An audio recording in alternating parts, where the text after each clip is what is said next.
नमस्कार, मैं doctor Shweta Mehndiratta, associate clinical director, Marengo Asia hospital, Faridabad से आज एक बहुत ही महत्वपूर्ण टॉपिक पर आपसे चर्चा करने जा रही हूँ।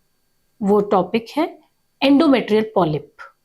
आजकल यह समस्या काफ़ी कॉमन देखी जा रही है, स्पेशली जब आजकल के अल्ट्रासाउंड्स इतने एडवांस हो गए हैं कि वो पॉलिप्स को बहुत आसानी से आइडेंटिफाई कर पा रहे हैं। तो महिलाओं में यह समस्या बहुत ही कॉमनली पाई जा रही है। एंडोमेट्रियल पॉलिप, जिसे लोग मस्सा भी कहते हैं, यह आखिर क्या होता है? यूट्रस की 3 लाइनिंग होती है।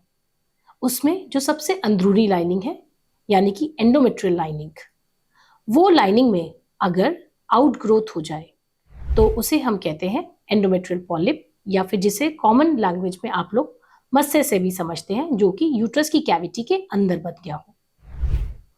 यह क्यों होता है? इसका जवाब बहुत ही मुश्किल है देना, क्योंकि इसकी इटियोलॉजी कॉमनली अननोन ही पाई गई है। पर ऐसा भी देखा गया है कि हार्मोनल इम्बैलेंसेस, यानी कि जो 2 हार्मोन्स होते हैं, ईस्ट्रोजन और प्रोजेस्टेरॉन, उसमें जब ईस्ट्रोजन, जो कि प्रोलिफरेटिव हार्मोन का फेस होता है, अगर उसमें इम्बैलेंस हो जाए तो देखा गया है कि पॉलिप्स बनने की संभावना ज़्यादा होती है। अगेन, कभी-कभी का पाया जाता है इन्फेक्शन या फिर एंडोमेट्राइटिस के चलते भी पॉलिप्स बन जाते हैं। आखिर पता कैसे चलता है कि किसी को एंडोमेट्रियल पॉलिप हो गया है? यह पता तब चलता है जब किसी को सिम्टम्स होने लगे। कभी-कभी पेशेंट अपने रेगुलर जब अल्ट्रासाउंड के लिए जाता है, उसमें अचानक पता चल जाता है कि उसको एंडोमेट्रियल पॉलिप है। जब यह भी होता है कि किसी को फर्टिलिटी नहीं हो पा रही, यानी प्रेगनेंसी नहीं हो पा रही है, तब वो रेगुलर अल्ट्रासाउंड के लिए जाता है तो पता चल जाता है। कभी-कभी अबॉर्शन होते हैं या बार-बार आईवीएफ के फेलियर होते हैं, तब पता चलता है कि पॉलिप्स के कारण हो रहे हैं।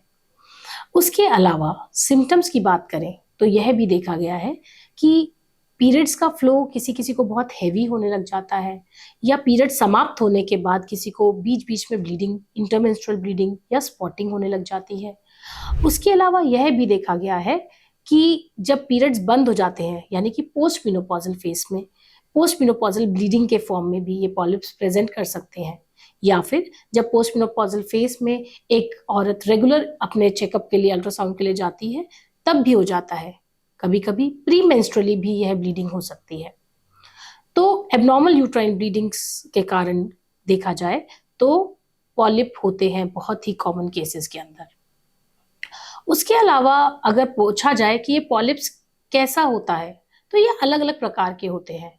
ये पेडंकुलेटेड पॉलिप्स हो सकते हैं, ये वैस्कुलर पॉलिप हो सकते हैं, इनकी लोकेशन अलग-अलग हो सकती है, यानी कभी-कभी ये ऑस्टिया के पास हो सकते हैं, ये फंडस यानी यूट्रस के जो एकदम ऊपर की तरफ हो सकते हैं।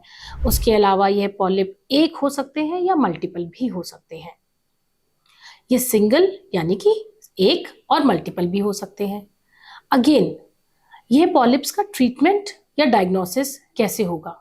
डायग्नोसिस, जैसे कि मैंने आपसे बोला कि अल्ट्रासाउंड, टीवीएस एक बहुत ही अच्छा तरीका है इनको डायग्नोस करने का, और जब पेशेंट ऐसे सिम्पटम्स के साथ आता है तो ऐसे केसेस में ये बहुत ही अधिकतर पाए गए हैं। ट्रीटमेंट के नाम पर हिस्ट्रोस्कोपी पॉलिपेक्टमी, यानी कि दूरबीन के द्वारा हम अंदर जाते हैं, इस पॉलिप की जो ओरिजिन है उसको आइडेंटिफाई करते हैं और फिर इसे हम प्लग करके निकाल देते हैं। यह एक डे केयर प्रोसीजर होता है, जिसमें ना तो कोई कट आता है, ना ही कोई स्टिच लगता है, ना ही पोस्ट ऑपरेटिव कोई ऐसा पेन होता है, और आप उसी दिन अपने सारे कार्य करने में सक्षम होते हैं। तो मैं ये कहना चाहती हूँ कि इस पॉलिप का अगर आपको थोड़ा सा भी डाउट हो तो आप अपने नज़दीकी गायनेकोलॉजिस्ट से जल्द मिलें। Thank you.